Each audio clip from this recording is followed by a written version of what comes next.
여러분, 국제노동기구가 코로나19 사태가 지금 1차 실업 쇼크를 일으켰다면 앞으로 실물경제가 망가지면서 2차 실업 쇼크가 온다고 전망을 했습니다. 무려 말입니다. 1분기보다 2분기에 일자리가 3억 개 이상 사라질 거라고 이야기까지 했어요. 이게 선진국에서 개도국으로 점점 확산될 거라고까지도 이야기를 했습니다.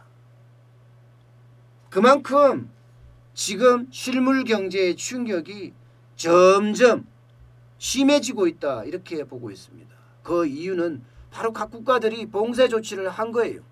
지금 문을 연다고 하지만 많은 사람들이 나가서 소비 안 할 거다, 이렇게 지금 예측을 하고 있습니다. 실제 정부 봉쇄 조치가 풀리더라도 너 가서 물건 살 거야 했더니 나 안 나갈 거야 하는 사람들이 더 많아졌다는 그런 미국의 통계조사도 있습니다. 그러면 너 언제쯤 나갈 거야 하고 물었더니 백신이 개발되면, 치료제가 개발되면 그때 나갈 거야 하는 사람들이 많아졌다는 거예요. 이 말이 무슨 말이에요? 이 말은 소비의 어떤 위축이 당분간 계속된다는 뜻입니다. 소비의 위축이 계속된다는 뜻이에요. 제가 우려하는 것은요, 이게 미국에서 조사예요. 미국은 최대 시장입니다. 우리 입장에서는요.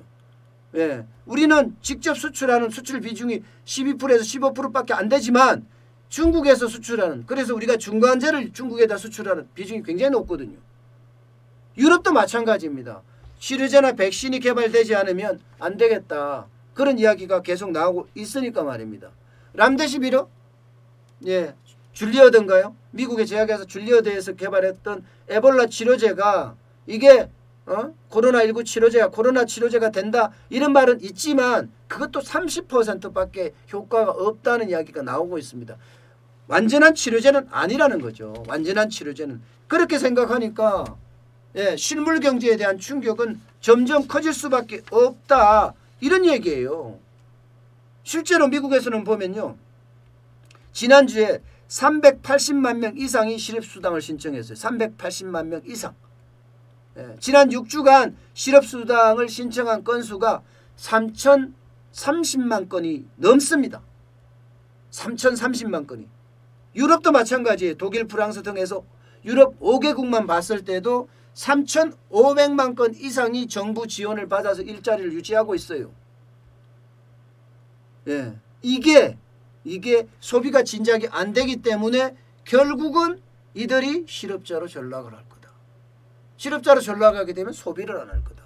소비를 안 하게 되면 기업이 힘들어지고, 기업이 힘들어지면 은행이 힘들어지고, 은행이 힘들어지면 결국은 경제 위기의 어떤 악순환에 계속 반복될 거다 하는 게 지금 ILO의 예측입니다. 더 심각한 것은요, 지금 이거는 선진국의 문제다.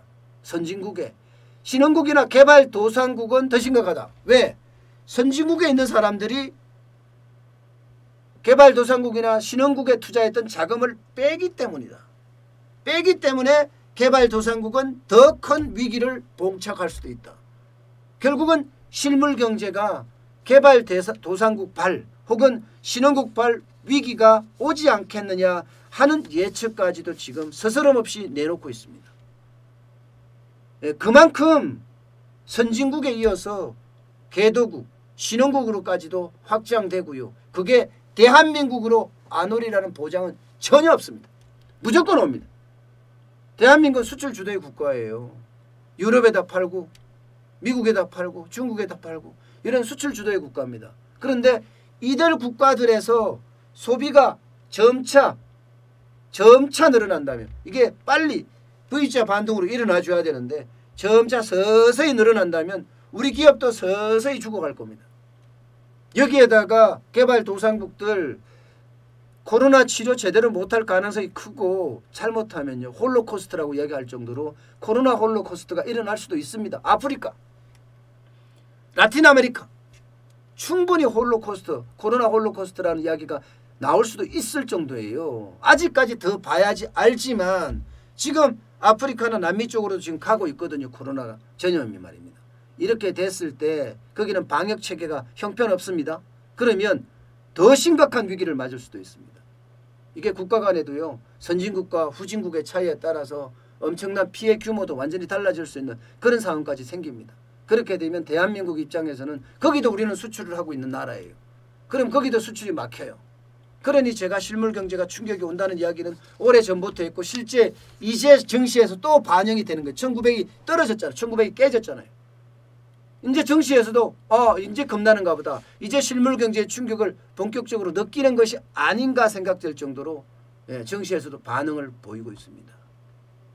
저는 코로나19 사태가 결국은 일자리에 충격을 주고 그게 경제 위기로까지 갈 세계적 대공황까지 가져갈 가능성이 좀 많다고 저는 보고 있습니다. 아직 저는 실물 경제의 충격이 기재부 김용범 차관이 이야기했던 것처럼 이제 시작이 아닐까 저는 그런 생각까지 해봅니다.